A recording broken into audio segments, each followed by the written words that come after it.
Oh, it's not focused? Okay. Good morning, YouTube. This morning I was feeling not so great. I was feeling under the weather. My voice is very hoarse today, and it was really hard to wake up. So today I went to get a little treat for myself. I got some breakfast. I got my favorite drink, which is this yerba mate mint flavored drink, and then I went to the deli. That's this little deli by the school, and picked me up some breakfast. I got like a blueberry cheese Danish and a croissant. So it's the little things that you do to help you pick yourself up, you know. Every little thing can like brighten your day, and just looking forward to those little things really helps. And so yeah, I think today is going to be a bit of a tough day because of my energy level, and usually when it's like this, the kids can be a bit much because my particular class is really energetic and has a hard time really focusing. So when my energy is low, I need a lot of motivation to keep my energy up. Hey guys, so it's lunchtime. I just dropped the kids in the yard. So at our school we have recess first, and then the kids go out to eat. So after I dropped them off, I went to a local cafe around the neighborhood and got myself a matcha latte to treat myself. You know, like it's kind of a pretty tough day when your energy is low, so a nice pick-me-up is always great.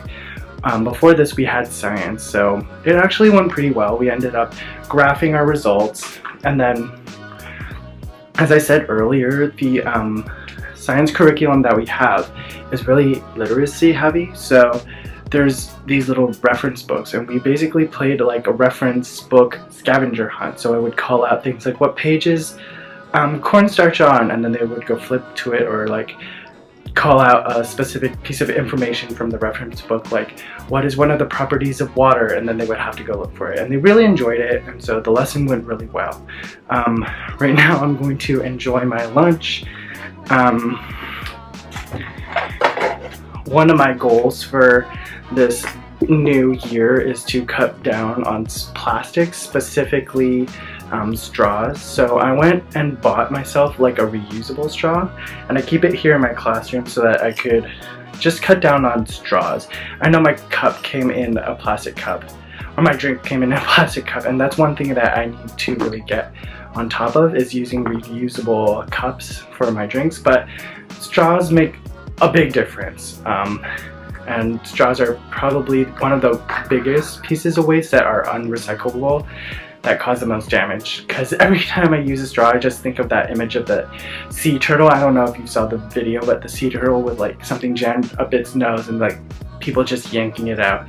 And so I bought a reusable straw off Amazon.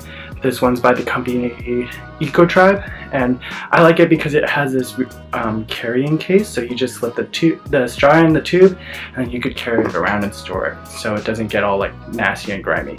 So yeah, I'm going to enjoy my latte and have a good lunch. Alright, I'll see you guys later. Alright guys, so what's up? It's the end of the day. I'm on my way home. It's pretty late. I stayed way past my usual like leaving time, and it was because I went to talk to some of the teachers, or actually just one particular teacher who has been teaching at my school for quite some time. And so as a second year teacher, you know, like I wanted some like tips and tricks, and she was able to give me so much great advice, and it was just really inspiring and refreshing to see someone who has been teaching for such a long time, to show that they're still coming up with ways to keep their students engaged, keep them, you know, focused, and even deepening their understanding. And so to all my teachers out there who are watching this, probably my tip is that you could always find great resources on Teachers Pay Teachers, but like it always helps to talk to other teachers, especially veteran teachers, about like what they're doing in their classroom, because no matter how much money you spend on your class, it doesn't necessarily equate to good teaching. You know, you could buy the best like math unit or writing unit or reading unit, or things like that on Teachers Pay Teachers, but it doesn't equate to great teaching. So it's definitely helpful to talk to those teachers and like get a sense of what they're doing in their own classroom. And so, like, now I'm inspired. I'm probably gonna go home and spend hours online looking for and creating like my own resources and compiling like ideas for my own classroom and stuff. So yeah, I'm excited to get home and just spend some time doing that. So I'll see you guys later. Bye.